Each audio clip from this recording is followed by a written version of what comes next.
Have you ever wondered what happened on the deck of the Titanic in its final moments? Amid the chaos, the panic, and the desperation, there was a small group of men who stood their ground, not to survive, but to play music.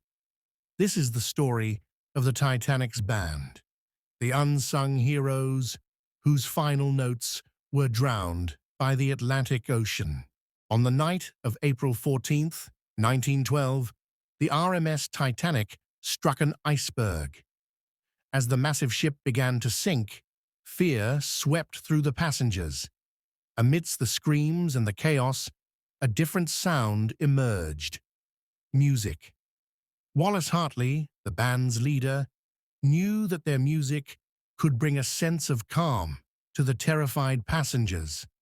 And so, he and his bandmates took their positions and began to play.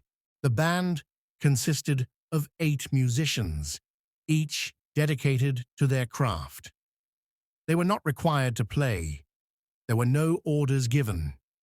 Yet, they chose to stay, to offer a final moment of peace to those around them.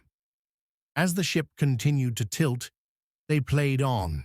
Witnesses remember the last song they performed, "Nearer, My God, to Thee." The hymn's melodic tune floated across the deck, contrasting sharply with the horror unfolding. Even as the bow of the Titanic began to dip below the water, the band refused to stop. Many survivors later reported that the band's music brought a strange, bittersweet comfort amid the tragedy. Instead of panicking, people listened.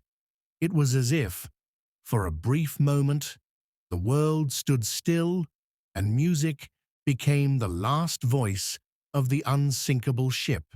By 2:20 a.m., the Titanic was gone. All 8 members of the band perished, their instruments swallowed by the ocean, but their legacy lived on. In the days that followed, stories of their heroism spread across the world. Wallace Hartley's violin was later recovered and became a symbol of courage, sacrifice, and humanity.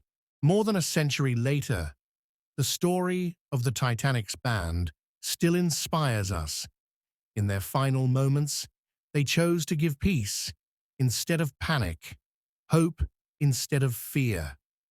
It reminds us that even in the face of certain death, courage and kindness can resonate louder than tragedy. If this story moved you, don't forget to like and share this video. Let's honor these heroes by keeping their melody alive. What would you have done if you were on that ship? Let us know in the comments below.